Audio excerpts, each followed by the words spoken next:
So we'll do the same thing. And what you're gonna have this happen a lot, especially when you start putting pressure on people's elbows here. Lift your hips up.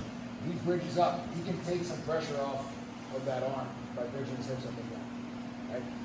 So always be ready for the person. They might do it just as a sort of way to escape. As soon as you get to this position, they realize they're in trouble. Bridge up hard. He bridges up hard. Just slide your knee under his body. Okay, so your inside leg comes under to the far hip, and then use your knee to guide him to the other side.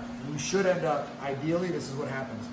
He ends up with his arm trapped on bottom, your leg comes across his waist, and then you can lock up the figure four. And if you need to, you can use your hand here, tighten it up, and then you're back in the position we started on the back, so now you have his arm trapped. And you go around the neck, trap his arm, and finish.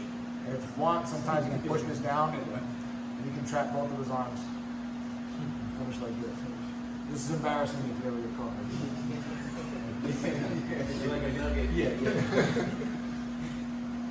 So, but this, when you're the person getting choked here, when you get in this position, don't be dead weight, but actually actively bring yourself up.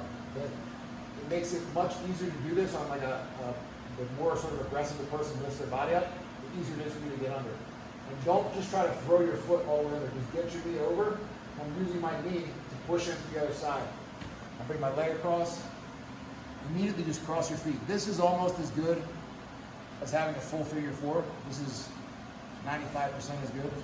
And then from here, you can easily choke with one hand, but if you want to try it, you can push this hand down, bring the other foot over, trap both, and then you can easily finish the person. All right? So focus on getting one hand trapped, but you can play around and try to get both. All right? And again, your partner needs to actively bridge up for this to work. So trap the foot, trap the hand, go back, he lifts up, I bring my knee under, guide him over, immediately trap, right? Get a grip on his neck, and then while you're here, while he's worried about his neck, you can worry about pushing the hand down, trapping both hands, and then finish it. All right?